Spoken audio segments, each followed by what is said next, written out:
Hello, my name is Genevieve, and I'll be talking to you guys today a little bit about harnessing vulnerability. This is kind of an idea that pulls from Parker Palmer, Brene Brown, and Ibram X. Kendi.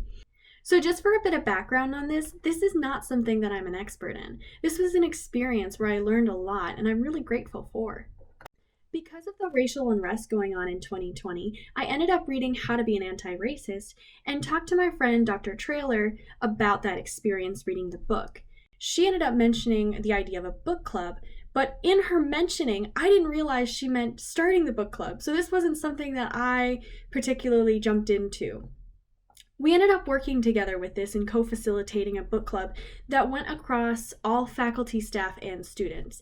It was really scary at first, and it actually wasn't something that I was expecting to do, but it ended up having some great conversations. It broke down a lot of barriers. People learned so much about each other and about racism in America, and it ended up being a great way to connect. And this was one of my best experiences at Gordon.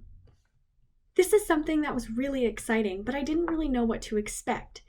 I ended up learning a lot, but when I was first getting started, it was really scary and I wasn't sure how to go about this. So we started off simple. We needed structure. So what were our goals? Our goals in mind were just to have a conversation and to create a sense of empathy and compassion around each other, to share our experiences. The next step was who was our audience. We ended up talking to faculty, staff, and students around campus and recruited them. Next, we want to talk about what kept it accessible. And we actually ended up skipping weeks or shortening chapters or adding chapters to meetings, just going off the flow of what people were wanting and how the chapters were working with us and trying to work this into our lives. Then we talked about communication. So communication is simple. We used a Facebook group that was private where we could post questions, videos, articles, and things that made us think about what we had to say in this group. We also did communication with emails just to make sure we're all on the same page with our meetings. So with the structure aside, we want to start talking about what made this a safe space. We used Parker Palmer's Circle of Trust to navigate this type of conversation. We started off using his basic concepts. There's about 20 to 30 people, and no one has to be there, and there's no consequence to not showing up.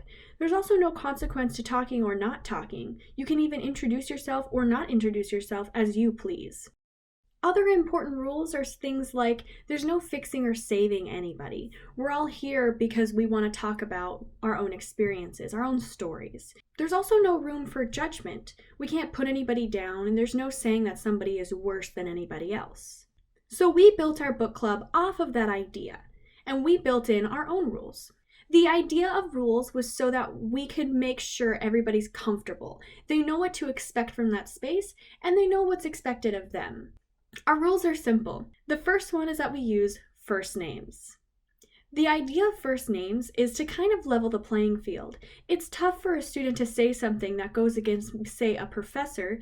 If that professor has doctor in front of their name, it can be really unnerving for that student to try to say something that might not agree with what they had to say. The other idea is that we can swear. Often people would try to say something and I would see that they would censor themselves. So we thought it would be fun. The third rule is that everything is confidential. That helps protect professors and staff who feel like maybe they should watch everything they say, when really this is supposed to be a safe space open for them to be vulnerable and to say what's on their mind. Then we want to say to accept and listen to each other's truths.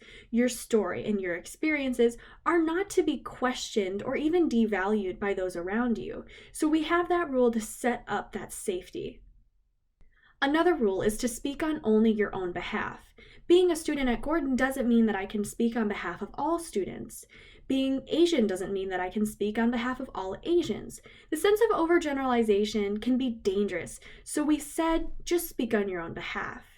Then lastly, we have the rule, be open for gentle correction. Just because we say what's on our minds doesn't mean that we can't say something with an implication that hurts someone else. So we want to make sure that nobody's getting hurt. The idea of the book club was to go together through this process. It's all about progress and not perfection. So you might be wondering how it went.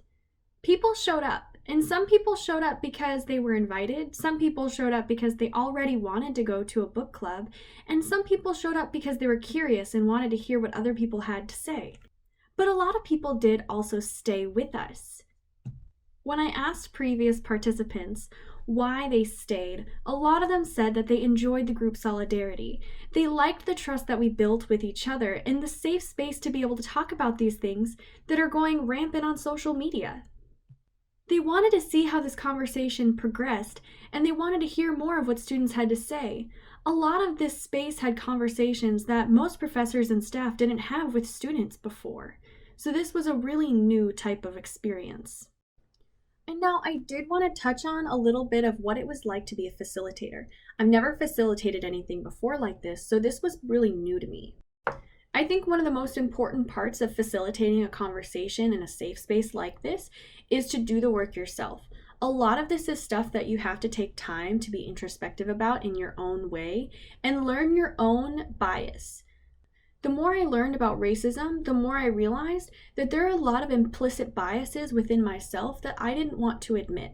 There's also a lot of things that people could say or mention that would make me really uncomfortable because I would want to be defensive. Next, I wanted to talk about how students can do this at their own colleges. A safe space is instrumental to make connections and to build bridges with each other. That's the best way we can understand where we need to go. One of the best parts is that the conversation is really started and steered by the book.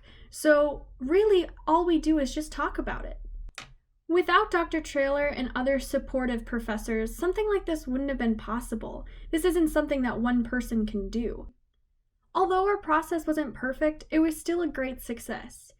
It was hard for me to be a student and help facilitate something like this, but by the end of the experience, I was really facilitating the meetings more than Dr. Traylor. She really helped me learn how to facilitate these type of conversations and navigate tough conversation as well. Race is a really sensitive topic, but it's something that a lot of people actually want to talk about, and they just need a safe space to be able to voice their experiences. This entire process is built on the idea of vulnerability.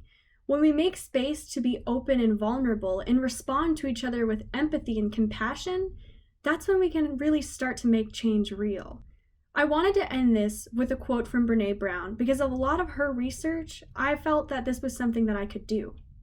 Connection is the energy that exists between people when they feel seen, heard, and valued, when they can give and receive without judgment, and when they derive sustenance and strength from the relationship. The idea here is that connection is the key to anti-racism. We're not going to be able to figure this out in the dark by ourselves. I hope you found this interesting, and I hope you consider doing something like this too. I'm excited to hear from you and answer any of your questions. Thank you.